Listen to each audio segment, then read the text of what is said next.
Ladies and gentlemen, coming up next, get ready to indulge your legal curiosity with a unique blend of knowledge and entertainment on Legal Candy with attorney Candace Colucci. Each week, she unwraps the sweet secrets of the legal world, covering a wide range of topics from property insurance claims and personal injury to national and Florida law hot topics.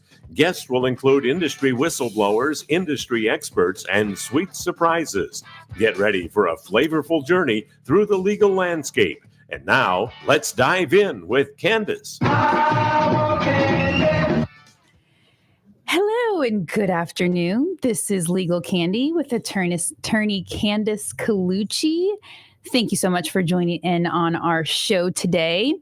So today in the studio, we've got myself, and then we've also got Kelly Berg, my senior litigation paralegal. And we also have Mary Catherine, who's here in our back, our producer of our show, is also a paralegal in our office.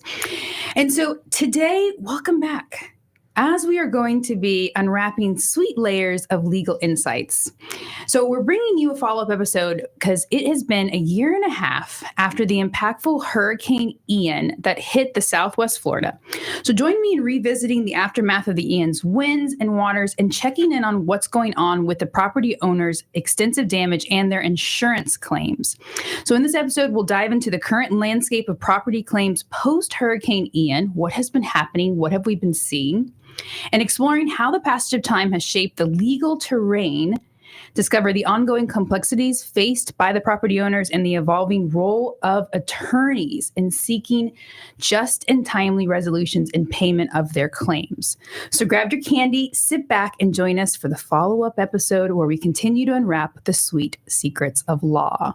So let's do our legal disclaimer. The information presented in this show is derived from publicly available sources and intended for general information purposes. It does not constitute legal advice or establish an attorney-client relationship. Legal interpretations may vary, and listeners are encouraged to seek professional legal advice for their specific situations. The host and producer are not responsible for any inaccuracies or omissions in the context, but if you require legal advice or have any questions, especially about your hurricane claims, what your rights are, if you feel you've been underpaid, any of those things, reach out to our office at 727-733-9438. So let's go and remind everybody kind of what one of the area of laws that we specialize in at the Colucci Law Group is we do hurricane claims. And people sometimes ask, what does that mean? And I didn't know. When I went to law school, I had no idea this area of law existed. I didn't know anyone who did it. You don't learn it in law school. And so I fell into it when I was working at Luke LaRoe's office. And Luke LaRoe is just an advocate of the people. He will take, we do civil rights, which just really means that we will take kind of anything that comes in the door that somebody's being treated unfairly. That is an area of law that we will practice. So somebody had come in and an elderly man had come in and explained to me exactly what had taken place with his insurance company.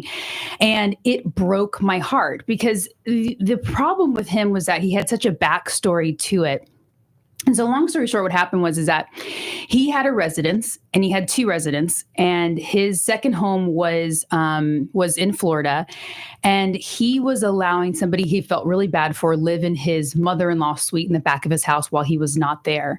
And it was a guy that was down on his luck, and so my client had let him live there. Well, during the time he had been living there, and my clients were out of the state, he started stealing all of their stuff. I mean, he had slowly stolen every single thing from inside the house and sold it. I'm talking down to the boat he had with all of the propellers. I mean, everything was sold.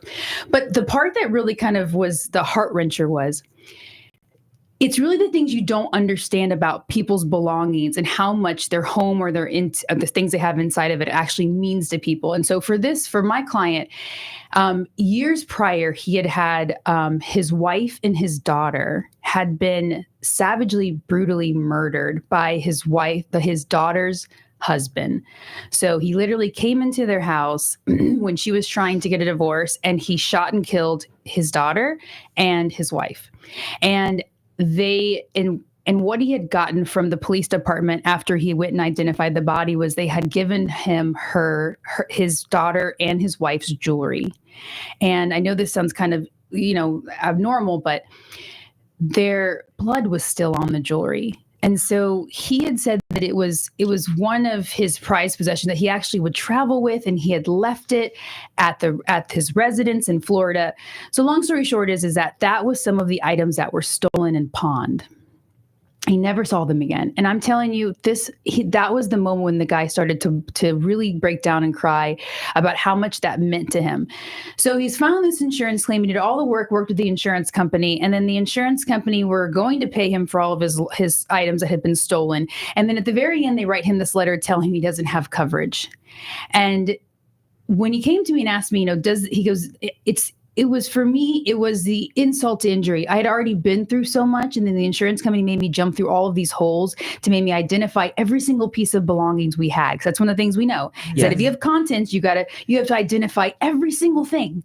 Where did it come from? Where did you get it? How long did you have it? What did you pay for it then? What do you think its value is now? And please give us a receipt, even though you've had it for 20 years. 20 years, yeah. Where's your receipts? Every single thing. They will badger you about every single thing you put on your contents list that you are alleging. So this elderly man had went through all of this stuff. And when he gets to the end, when they're finally telling him they're going to pay, they find some loophole out of pain, and they send him this letter. And so when he comes to me, I start doing the research, and I'm just like, well, there's no way the insurance company lied to you. Like, that was literally, I swear to you that those were, I'm like, I literally thought to myself, it's in black and white in a letter from the insurance company. There's no way it can't be true, right? I'm like, you wouldn't put something that was a lie in a letter to a client. That's really what I thought. Now sitting here today, we can all say it does happen all the time. It happens way more than you would think. So I started doing the research, and I was always trying to find a way of how can I help people and not charge them. That was really a big thing for me that I was trying to figure out. I wanted to find a way to be able to give back to my community, give back to the people, because when someone comes and sees a lawyer, it's in the worst moments of their life. Mm-hmm. And almost no one can afford what a lawyer is usually charging per hour. It's very, very difficult and adds up very fast. So I really wanted to figure out where I found myself. And someone had told me, your niche will find you, you won't find it. I had a good mentor who told me that. Sham was his name. A good mentor who told me that. And so I was constantly being open, looking for kind of what my niche was really going to be. I knew I was a trial litigator, so I specialized in trial. I could try any case. But what was my area of specialty really going to be? And so when I started researching this area of law, what drew me to this area of law was that I had a history with Hurricane Katrina, helping victims afterwards and helping for Habitat for Humanity. So I was very interested in hurricanes and the aftermath of how much of a need there was for immediate relief afterwards. And then started realizing that people were being taken advantage of in their insurance claims. So when I was researching this area of law, I found out there's something called one-way attorney's fees, which was insane. Like, I was like, one-way attorney's fees, what does that mean? And what it meant was, in essence, Florida was one of the only states in the country, there's very few of them, that say that if you sue your insurance company because they have failed to pay you what you're owed, if they pay $1 after you file a lawsuit against them, they have to pay how much they owe you, and they have to pay towards your attorney's fees. So that was amazing. So that meant if somebody was owed $5,000, right? They repair their property and they send it all to the insurance company. The insurance company goes, no, we're not paying for all of that. We're going to pay for a little bit. Or they just say, we're not paying for any of it. And they're owed only $5,000. I was able to represent that person on a contingency, which meant that you don't pay me any money unless I recover. But under the one-way attorney's fee statute, I was able to get them all of their money and then get my attorney's fees actually separate. So that was an insane concept to me. I was like, this is exactly what I want to be doing, holding the person responsible for what they did wrong. And it made sense, because if you think about it, in the grand scheme of things, the way that it works is that if you file an insurance claim, and then the insurance company either wrongfully denies your claim or underpays it, what you're looking for is the exact money it will take to repair your property. So if an attorney takes a chunk of it, 30, 40%, it becomes very difficult for you to repair your property. And so the one-way attorney's fee statute was huge and was really the reason why I focused a lot of my practice on doing these property damage insurance claims and being able to help people after a hurricane. So now, as we sit here today, the most unfortunate thing has happened to the state of Florida is that that one-way attorney's fees concept has been now erased. So Governor DeSantis and the state of Florida, it was done at the end of 2022, which got rid of the statutory attorney's fees is what they call it, the one-way attorney's fee statute, which is very disappointing, very disappointing. It broke my heart for insureds who are looking to find an attorney who represent them, because now it leaves a huge hole. Because I want to give people an example, because this is really where they have a hard time kind of understanding it. It's because they don't realize that when we're suing the insurance company, we are suing them for the exact amount that is needed in order to put them back to their pre-loss condition. We're not suing for anything additional. So the one-way attorney's fee statute is really what allowed a lot of these people in order to be able to put their property back to the way it was before. And now, as we're fighting tooth and nail to get people paid, we've been fighting over, is that new law, does it go back? Is it retroactively applied, which means, is it going to apply to all of the Hurricane Ian cases, or does it only go forward, which is a huge fight that we're doing as we sit here today. So now let's go back and look at what is happening right now in the insurance claim world with Hurricane Ian. So I know it hit September 28th, 2022. And we've talked about it before, but Hurricane Ian, which most people are not really aware of how deadly it was considered the deadliest hurricane to strike the state of Florida. And it was the third costliest weather disaster. We're talking billions of dollars between the flood and between the wind. And some of those numbers there was about, on average, 800,000 claims were filed, 800,000 of them. And there are still, these are average numbers that we're getting from kind of the public record, that the number of open claims are 50,000. The number of open claims without a payment is 25,000 claims. That is a lot. For a year and a half later, there are some that have had no payment done at all. The number of claims closed with payment are about 488,000, and the number of claims closed without a payment at all. That means they closed the claim.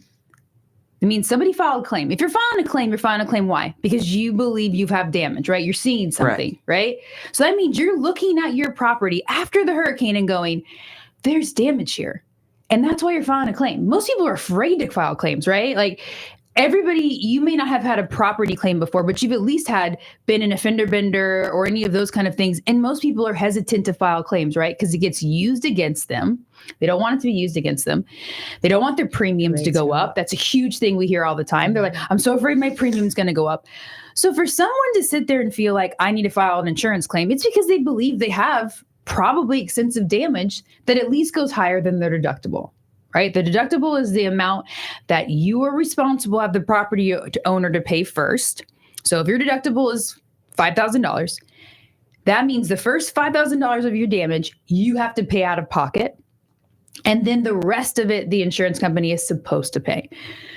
So to read that there were 196,000 claims were closed without a payment is preposterous, right? It's a crazy number to think. That is 3 out of 10. 3 out of 10 were that 3 out of 10 claims. 200,000 claims. A property owner filed, and then the insurance company says, for whatever reason, we are not paying those claims. We're not paying anything. We're closing your file. That's another thing they'll do too. We're closing your file without a payment. So we're going to go to our first break. And when we get back, we will go more deep into what the new law looks like, how it's affecting the property owners, and what the claims are looking like today, a year and a half afterwards. Stay tuned. This is the Tan Talk Radio Network. Get ready to elevate your nightlife experience at Club Prana. This 5-story sensation in Ybor City is the talk of Tampa Bay. Each floor boasts a unique style and music format. They roll out the red carpet as their friendly staff pampers you with VIP treatment. Club Prana meets Tampa's nightlife standards with impeccable amenities. Live the Lux life every evening at Club Prana. For VIP reservations and bottle service, call or text 813-758-7755.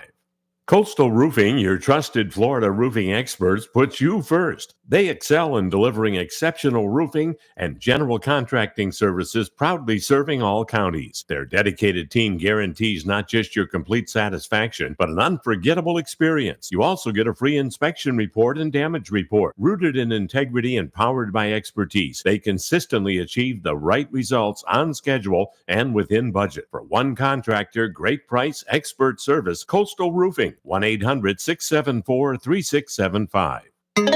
This is the TAN Talk Radio Network. Welcome back. Okay, so we were talking about all the closed claims without payments. So 196. So let's talk about some of the reasons why the insurance companies have been closing the files without payment. Some of the reasons that we've been seeing, some of the reasons for denial.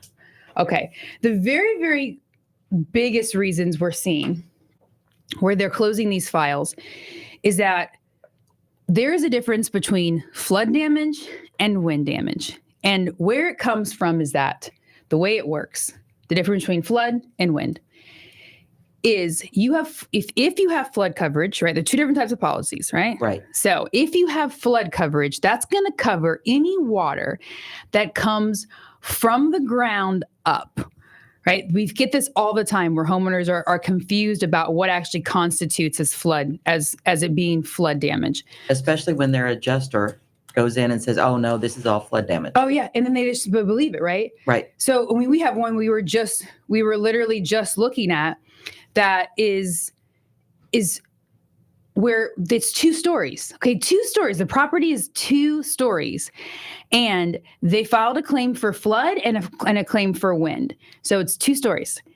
The flood did come from an outside source, which means we're talking about that's going to be usually when you're near a body of water, when you're near a lake, when you're near a retention pond, if you have bad draining on your street and the water floods up, and that water that needs to flood needs to come in through usually underneath your doors, sliders. That's where that water, if it's flood water and it's going to be under your flood claim, that's where it comes from. It's coming from the ground, literally up. Now, wind is going to take into account your wind coverage. That's your homeowner's wind coverage. That's going to be when the water comes in through your windows, when it comes in through your roof, when it comes in specifically if you have 2 floors and you have anything that came into that second floor, it's more than likely going to be all your wind. So we've got tons of clients, but one of the ones where they have said, the insurance company, they love to do this. They love to fight with each other. You may have your flood telling you, your flood claim is saying, oh, this is really wind, while your wind claim is saying, this is really flood. And so that was one of the biggest denials that we saw. A lot of people who got denied for wind by saying that it was flood, which it clearly wasn't flood. Right. And so those are things we had to reopen those files and really look back into them and go, this is not correct at all. They're wrongful denials. So you got to make sure you guys are questioning that if that was one of the issues. One of the other reasons that we've seen denials where they're saying is that they're just plainly going out there and they see that you have damage, but they're saying, we don't believe that there's a wind-created opening in that roof that caused this damage. Or what's another thing we see all the time? Wear and tear. Wear and tear. Every single answer. Wear and tear. Wear and tear. That is a huge thing that the insurance company loves to say, is they have to say, the property was old, the roof was old. How many times do we hear? The roof was at its end of its life. My favorite is the foot traffic. Oh, foot traffic. Okay, so this is another one that really it's sad, but we've laughed about it now because it's insane to hear. But a lot of the tile roofs, yes, that's where we'll see it the most on a tile roof, is that you'll have broken tile and it can be chipped, it can be cracked, it can be literally, it can have a bunch of just crack marks and it's like it's in pieces. So it can be lifted, a bunch of different things can be damage to your tile. But one of the denials that we see is that it didn't come from the wind. This damage didn't come from the wind. It came from foot traffic, which means people walking on your roof. And we like to say, I don't know if they were thinking that there was reindeer up on this roof, right? Because it'll be all over. There'll be broken tiles all over. And they're like, it's tons of foot traffic. And I'm thinking, where, in what neighborhood are these people at? They've got tons of people just stomping on their roofs, making all of this damage. Now, every so often, and if maybe you had somebody go up there and check the roof, and maybe they cracked one of them when they were checking because you were having leaking. But it's another one of those reasons why they deny the claims, is saying that they believe that it was old damage. Old damage? Old damage. That's a huge thing. If something looks like a repair, automatically you've repaired it before. This is a pre-existing. We're not going to cover it. Yep. And it's mind blowing to think that they would find that many reasons after a hurricane, right? Yes. So it's like, there's no doubt that the hurricane came through here. I mean, that's the black and white piece. So even in a hurricane situations, when we have claims there, they still find ways to say it didn't really come from the hurricane. It was already there, or it was wear and tear, maintenance. That's a huge one too, right? They'll say you failed to maintain this roof. You failed to maintain this. And that's really the reason why this damage happened. It didn't come from the hurricane. Yeah. Where are your receipts for the maintenance for your roof? Yeah, the maintenance, which I don't know who does maintenance on roofs. Not normally what property owner does, but most property owners do not do maintenance. I love it when they ask our property owners who are like, between the ages of 50 and 75, and they'll be like, well, was your roof, what kind of damage do you have on your roof before? And they're like, I don't know. I haven't been on my roof. They're like, well, what did you see right after the hurricane on your roof? They're like, I don't know. I didn't go on my roof after the hurricane.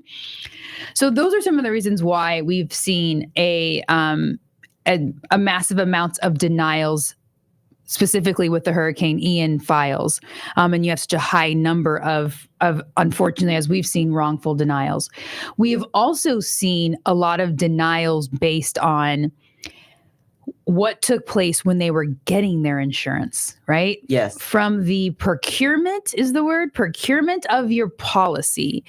So those are a bunch of wrongful denials that we've been able to overturn, because there's certain, what they're saying in essence is they're going, oh, by the way, we forgot to tell you, right? They're not saying we forgot to tell you, because they're acting like they did tell you. Right.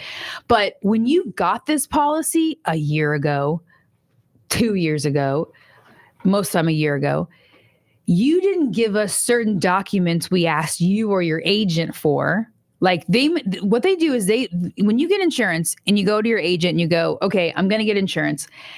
The agent usually on a normal basis will get your information, and then they go ahead and put you with an insurance company, and they don't really do the full due diligence they should be doing. It's just That's not. Correct.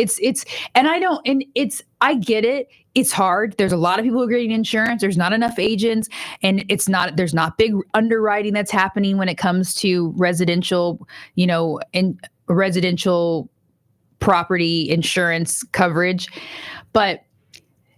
But what happens afterwards is that once you go and file a claim, that's when they start looking into it and going, oh, did we get everything we needed at the beginning, or did we accidentally insure this property that shouldn't have been insured?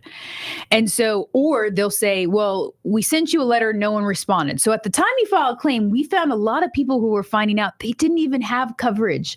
That coverage had been rescinded because their agent hadn't given certain documents. Like sometimes they want an inspection report or a wind mitigation report. There's certain things that they'll ask for about the property.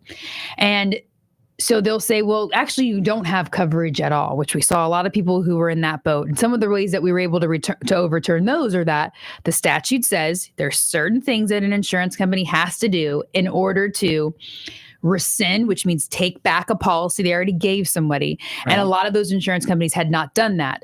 But there are people who've never called us, who I can only imagine were told, you didn't have coverage. Sorry, you've got no claim here at all.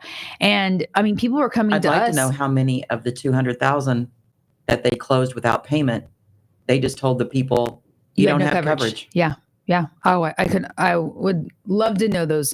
I'm sure those numbers are much harder to get considering they're being held by the insurance companies. Yes. So those are some of the things that we do. Now, what happens if you are underpaid or denied and you believe you have damage? I'll start by saying, if you think you have damage and you filed a claim, and you get an answer back from the insurance company that says you don't have coverage, we're denying it, question everything.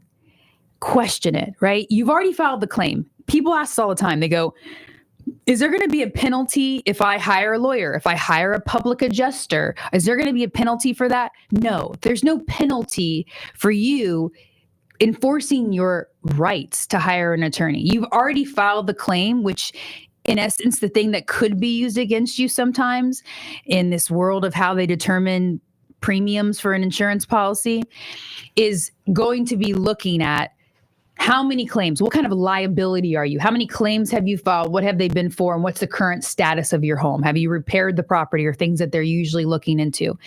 They're not looking into to go, well, did they get an attorney who sued us? So I can tell you right now, it's not going to be held against you anymore if you hire an attorney or a public adjuster or file a lawsuit or go all the way to the Supreme Court if you filed a claim. So if you filed a claim, you might as well exhaust all of your remedies, which really is hiring a public adjuster, hiring an attorney, because both of them work on contingency, right? You don't pay them unless you get paid.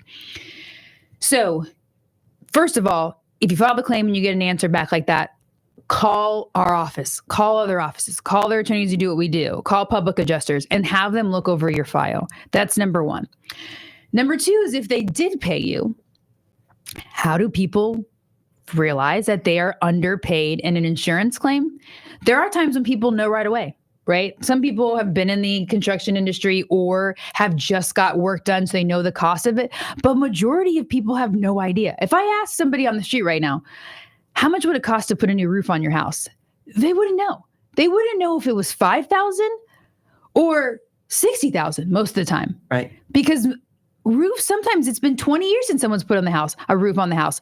A lot of people buy houses already having newer roofs, so they haven't even thought about ever having a roofer come out and quote what their roof's going to be. But then talk about the interior, right? If I ask somebody right now, how much is it going to cost to water mitigate the inside of your house because you have water damage, right? To clean out the mold because now you're getting mold, to put it all back, right? To put all the drywall, the flooring, the paint, the texturing, any of those things. Oh, and if you have structural damage, you have any cracks, you need an engineer to figure that out. So you don't usually know how much it's going to cost to put your property back to its pre-loss condition, which is what the insurance company should be paying for when you have a covered claim. So the number one way most people realize that they've been underpaid, you can either call an office like ours, you can call our office and we do free consultations, which means we'll come out to the property or send somebody out to look at that property to see what your damage is. And we look at the paperwork from the insurance company and we can figure out if we believe you've been potentially underpaid or not. But most of the time what people are doing is they're calling a contractor. They're going, hey, I got my check from my insurance company. Can you come out and look at this damage? And then the contractor's getting out there and going, what is this? Whoa, what is this? They're like, there's no way we can get this work done for this. Like it's impossible to do that. So that's usually where you start realizing that you've been underpaid for it. We do have one client. Yes. $500,000 home. Yes. The amount of her damages is about $200,000. Mm-hmm. She's been paid $13,000 and was told she was fully indemnified. Fully indemnified, which means that you've been paid the money you need in order to fix the damages. $13,000. Right. Sometimes it's so egregious like that it's slap in the face and everybody wakes up around. Everybody can see it and going, okay, well, I know may not know numbers. I may not know constructions, but I at least know $13,000 is not going to fix this property. A lot of people was obvious for, unfortunately, but some of them it's not. And so what our office does, And what other offices that when, if you ever see the words that somebody does property damage insurance claims, or they also call it first party property claims, we're a very small group of attorneys that do what we do. And we focus on representing the property owner. You can hire us right when you file your claim. Some people hire us before they file their claim. They want us to look at it and see if they think it's a potential claim. You can hire us from beginning of the claim to any other part of it. You can hire it after you've already worked the claim yourself. A lot of people want to work these claims themselves, and they get frustrated and they work back and forth with the insurance adjuster themselves, because a lot of people don't know that you can hire help on a contingency. And then a lot of people hire us when they get frustrated and they go, okay, well, the insurance company is not paying me any more money, so now I need to hire somebody. And you can also hire a public adjuster. We've had public adjusters on the show, and a public adjuster is licensed by the state of Florida to represent a property owner against the insurance company to literally do an estimate of your full amount of damages, and then to fight back and forth with the insurance company, but they cannot file a lawsuit. So that's when you need an attorney. So sometimes people hire public adjusters and you pay them a percentage, and then you hire an attorney who sometimes takes a percentage, or sometimes people hire attorneys only. And sometimes if you hire the public adjuster, they may be able to get it settled. So it's really kind of preference. A lot of people do kind of either or, but if you hire our office, we come out there, we do an inspection, we determine what we believe with our experts your damages are. We can do an estimate for the full amount of damages it should have been. And then we fight back and forth with your insurance company in order to try to fight to get you paid what we believe that you are owed. And if they don't settle with us in pre-litigation, then we go to litigation. So what was the benefit that we used to always have with going to litigation? If they didn't pay us, then we could file a lawsuit, and then the property owner was getting all the money they needed most of the time. Mm-hmm. And our attorney's fees were getting paid by the insurance companies. Correct. It was beautiful. But dun dun dun dun dun dun dun dun. Welcome to politics, right? Yes. And it's not something I never felt I was good for politics. And that was mostly because of the fact that I feel like I'm loud. I feel like I'm obviously an attorney, so I'm argumentative, but I also am very, like, what I say I mean, and I feel I'm very honest, and I'm moral, right? And so my morals come first. Money will never come before anything else. So I'm not willing to sacrifice that. And I feel like that's a lot in politics, right? What can someone do for somebody else? And you're willing to sacrifice your morals in order to politically do something. But I've learned a lot more about politicians more recently, that there are good ones out there that are out there really for the people, in order to assist them. So I've just stayed away from politics is what I've tried to do until I got in this area of law, and politics started to severely affect the nightclub that my family owns. Like, that was huge. We've had issues with that. But really in this industry with these insurance claims, the law started to severely affect our practice, but really the people. That's what this law is going to do. And so the insurance companies have great lobbies. They do, right? They have a lot of money. What was the number that someone was just giving us the numbers from the Super Bowl was like, I think they spent like $20 million on ads or something like that. State Farm did, and all the other stuff does, while they are daily denying claims that should be covered, underpaying claims that they should be paying more for. So they're putting a lot of money behind lobbying, and they're putting a lot of money behind commercials to create this rhetoric that they're your best friends, you're in good hands, like a good neighbor. Those are the things they're putting in your head. So when they say something to you, when they tell you it's denied or it's underpaid, you trust them because of this reoccurring concept in your mind from those commercials that they're going to be there for you. But as we've seen, that's not always the case. So we're going to go to another break. Stay with us right after the break, and we will continue going over where the claims are right now and what the new law means.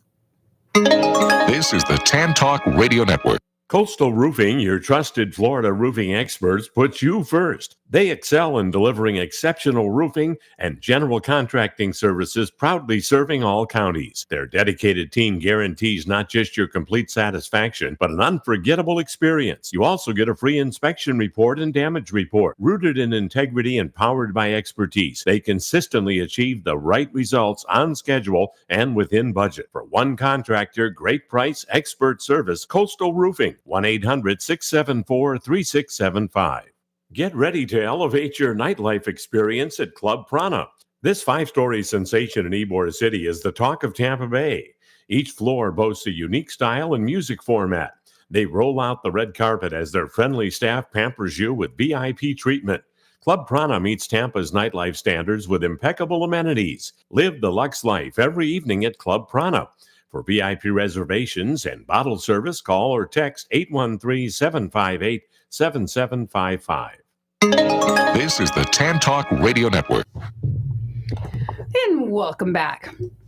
Okay, so we're talking about the attorney's fees statute and the fact that what really even got me into this area of law was the fact that there was one-way attorney's fee statute. So if you sue an insurance company who underpaid your claim or wrongfully denied your claim, and if you recover money, then the insurance company has to pay the amount that they owe you, plus they pay towards your attorney's fees, which is absolutely huge, which allowed us to represent everybody on contingency. So people sometimes wonder, what does that actually mean? What does that mean when we're talking about the statutory attorney's fees? One-way attorney's fees is what the word is. So let's give an example. Okay.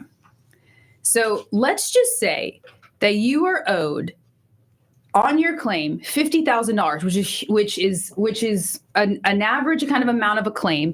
So that will probably give you, if you've had a water leak inside the home, a lot of people's have their lines, so their water lines underneath their sink will bust. They'll have a backup, their pipes will collapse and there'll be a backup in the home, and you get leaking from your sink or your toilet, or you have an insurance claim. But let's just say there's $50,000. That's what you're owed.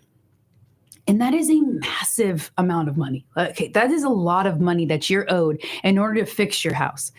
So $50,000. So the way it worked on, let's say $50,000 is that if an attorney has to take a contingency fee of that, the average contingency fee is 33%. 33%. Now, our office charges less than that. We just do, because we really truly want to make sure there's enough money to repair the property. But a lot of law firms will charge 33%. So 33% of $50,000 is $16,500. So in that instance, you'd be getting $33,500 would go to the property owner, and $16,500 goes to the lawyer. Okay. So that means your damage was $50,000. You're only getting $33,000. So you've got to make sure you're able to repair the property. The problem with that number in this situation is that if that means that's the most money this lawyer can get out of this claim, no matter how long they litigate the claim.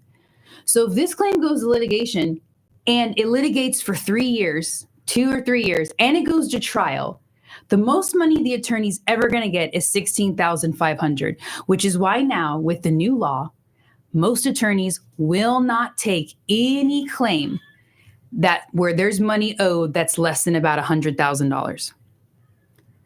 Because in that same scenario with the $50,000 that we're saying that was owed before, and now we've got our grandfathered claims from Hurricane Ian, the law that we've always practiced under in this instance would mean if you were owed $50,000 and we filed a lawsuit when we had the one-way attorney's fees, it was very helpful.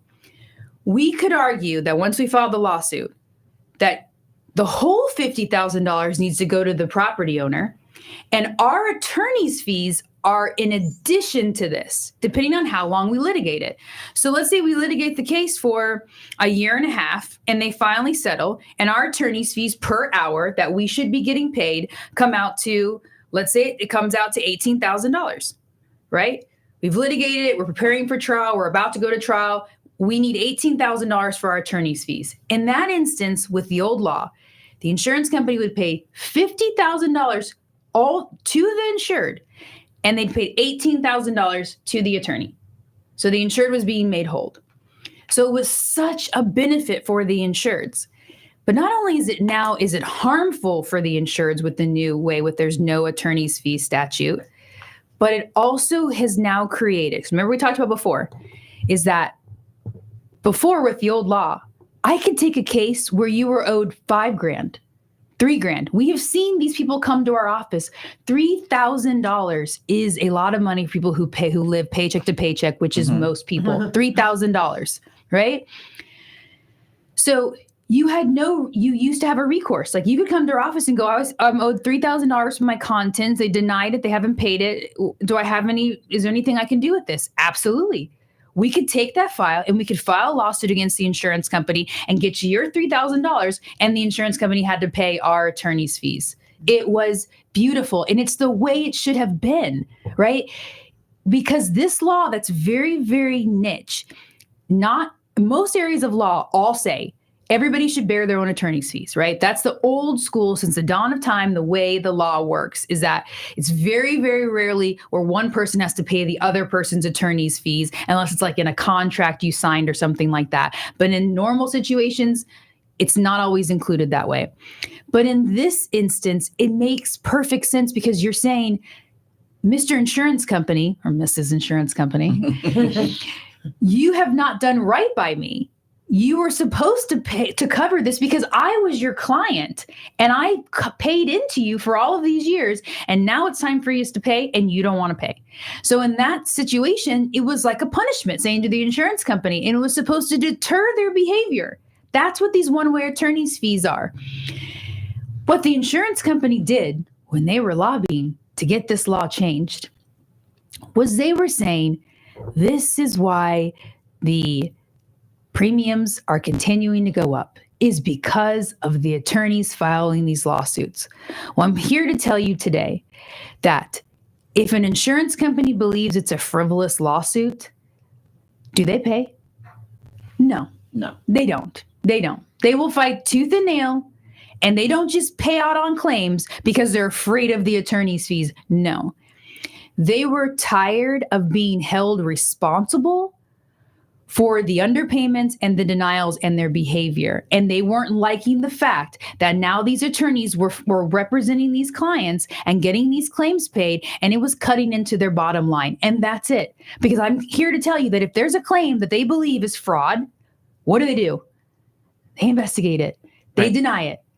They will literally do anything. They have a whole entire special investigation unit is what they call it. Right. SIU, that these insurance companies have, where if they believe that you've committed fraud, they will make sure they come after you. Yes. So that's what they were really pushing, was that they were going to, that if they could get rid of these statutory attorney's fees, they'd be able to lower premiums. And here we are today, 2024. And we don't have a live studio audience, but if we did, we could say anyone whose premium has reduced, please give us a round of applause. We'd still hear crickets. We'd still hear crickets. No one's premium has gone down. It has not happened, and it's not happening. They are tripling. I mean, it's getting to a point where people cannot afford homeowners insurance. And it has nothing to do with the attorneys who are representing the people who are entitled to get paid. So what's going to happen now that people are just really not recognizing? Because the new law went into effect at the end of 2022. And it hasn't really hit yet. But what that means now with the new law, that there's not that statutory attorney's fees, is that if you've been underpaid anywhere from $1,000 to about between $75,000 to $100,000, it will be very difficult for you to find an attorney who will take that case on contingency, because they can end up losing money. Mm-hmm. Right. So right now, if you came to our office and you said, I'm owed, let's say $25,000, a lot of money. In our office, we do usually between 15 and 20%. That's usually where we're at. Now with the new law, we used to do only the statutory attorney's fees, right? We wouldn't even take a percentage. We would literally go after just our statutory attorney's fees if we had filed a lawsuit and not a dollar would come out of your money. Like we do that every single day, all day. But now going forward, if you come to our office and you are owed $25,000, which is what amount of money people would dream to have in their savings account. I mean, that is a lot of money. $25,000. If we took our 20% of that times 20%, that's $5,000. That would be the max amount of attorney's fees we could take out of your money. That means no matter how long we litigated your $25,000, we would only get $5,000 in attorney's fees, which means we would lose money every time. Yes. It's heartbreaking, and nobody is recognizing that because they won't know until another hurricane comes through and everybody tries to go get attorneys, and we're all looking around going, we want to help you. I want to help you. Our office will tell you, what are we doing? We've got litigation pits, right? Mm-hmm. How often late at night are we exchanging case law? I've got a great team at the Clearwater Law Group that is constantly looking to find a way to fight this. And there are really strong advocates in our industry that are constantly fighting these laws. We're trying to find any way we can around it to help these people because we can see what this impact's going to have very soon. If another hurricane hits, you're going to have anyone who has damages of $25,000, $30,000, $40,000, $50,000, $60,000 that you have not been paid. It will be almost impossible for you to find an attorney who represents you on a contingency. That's what that new law means. And nobody knows. Do you know what everyone was doing? They were celebrating when the law passed because the way that the state made it look like was that these attorneys were just rolling in the cash and taking advantage of the situation. And so they promised them, in essence, that their premiums were going to go down. No premiums have gone down. But now we still have this law sitting there. So one of the things that has been a fight about the new law was when it passed in the end, December of 2022, the question was, is it retroactively applied?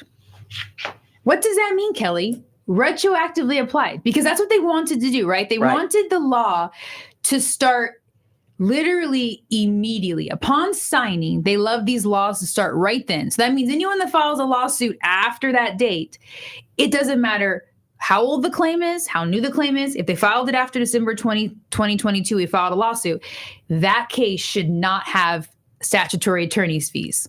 They actually want that every policy they have ever written in perpetuity to have all of these new rules. Yeah. Which is unfair. It's absolutely unfair. Yeah. Which would have, let me tell you what that would have meant. There are a lot of claims that we've taken that are small amounts. We have claims for associations that are multi-million-dollar claims, but we also represent the people who have small claims, a little amount of money, and we see them all as only need a roof. Yeah, that's all only they need. A roof, right? Only need a roof. And I mean, on houses where roofs are, we've got some roof claims that are $13,000, $10,000. We have people whose contents were destroyed and they lived in a condo and they've got claims for $8,000 where it's just been denied. We've been able to take all of those claims, which we've signed them up, which we've been working on them for the past year and a half. And they wanted that new law to go into effect for anybody who the lawsuit gets filed afterwards. That would mean we'd have to get rid of those. We have to fire those clients because we couldn't file a lawsuit. We've already been working on your claim and we haven't been paid on it. Now we're going to a litigation and we can't file a lawsuit because we're not going to get attorney's fees. And the most we can get is a percentage of your money, which is not going to be enough with how long we're potentially going to litigate this case. So it's very, very detrimental if the law goes into effect and starts that day for any lawsuit that's filed. So what was the big argument that we all started arguing? And we have made really good headway. So right now we are in a comfortable position that now the law does not apply to policies that were written afterwards, right? Right. Yeah. Or written before. Written before. Yeah. We have one Hurricane Sally that I'm working on right now, where after 2 years of litigation, now the insurance company is saying, it's horrible. Is saying now you have to file an NOI. Yeah, they want us to go back. A notice of intent to litigate. But there's case law that is all over the place about all of that. Yep. They have one DCA that says you don't have to file these and that it is not retroactive. Yep. You've got the Supreme Court that says that it is not retroactive. There is no intention by the legislature to make it retroactive. Mm-hmm. And then you have other DCAs, appeals courts, Yep. that are actually saying, yes, it is retroactive. Welcome to the world of law, right? So we got all it's these all over different the court place. levels. Yeah. Because everyone's, and that was the thing too, is that they were hoping this was going to lead to less litigation, right? These new laws. We have litigated everything. And let me tell you, I have never seen something so unfair legally when it comes to an insurance claim than I've seen right now with the new laws they're trying to apply going backwards and even potentially applying going forwards because of what that damage is going to look like. So right now, what we can tell you as we sit here today is that if you have a Hurricane Ian claim, if you have any claim that you have filed before December 2022, we are still comfortable sitting here today telling you that you still have statutory attorney's fees, which is a good place to be in, which means if you have a Hurricane Ian claim and you believe that it has been wrongfully denied, you believe that you've been underpaid, or you're just not sure and you want us to look at it for free, we will do a complimentary assessment of your damages, of the letters that have been sent to you. You don't wake up becoming an expert in insurance claims. I didn't. We all had to learn this. Like, that's literally what it is because we specialize in it. But it's very complicated for a reason. You have 80 pages on an insurance policy, and how many people have actually read that? Our law firm has. We have. But most people absolutely have not read that. So it is confusing, in my opinion, by design. But don't feel like you have to weather the storm alone. Don't feel like you are in this by yourself and have to figure out what they're saying. Does it make sense? What's the law that applies to it? Question everything and reach out to our law firm, and we will look at those damages for free because we are still finding people. And I saw this a lot when we were helping in Louisiana, where people, because there's several hurricanes that hit there all the time, where we're finding out, we meet people who tell us that, well, the claim I had before, I didn't know I could hire anybody. So I cashed in my 401k. I went through my savings. I went through my child's college fund. I swear to you, it has broken our heart because people don't know that we exist and that we can look at this absolutely complimentary. So if you want us to look at your case, reach out to us, 727-733-9438, or send an email to office, OFFICE, at Colucci, COLUCCI, Law Group, LAWGROUP.com. After I created all of those websites, email websites, I realized I should have made them a lot quicker and smaller. So when I say them over the radio or a podcast, it's very easy. It should have been like CLG.com. Yeah, hindsight's 2020. So thank you guys so much for joining us today as we talk about where the insurance claims are at and just reminding people that, listen, you still have time. You still have time. It is not too late. You've got, technically, with the old Hurricane Ian files, you have 5 years. 5 years. I'm putting up both hands, which means 10. 5 years to file an insurance claim lawsuit. So which means we have a lot of time on these. Make sure you're mitigating your damages, which means to make them less. Ladies and gentlemen, that wraps up another delicious episode of Legal Candy with attorney Candace Colucci. We hope you've enjoyed our legal confections and insightful discussions. Don't forget to mark your calendars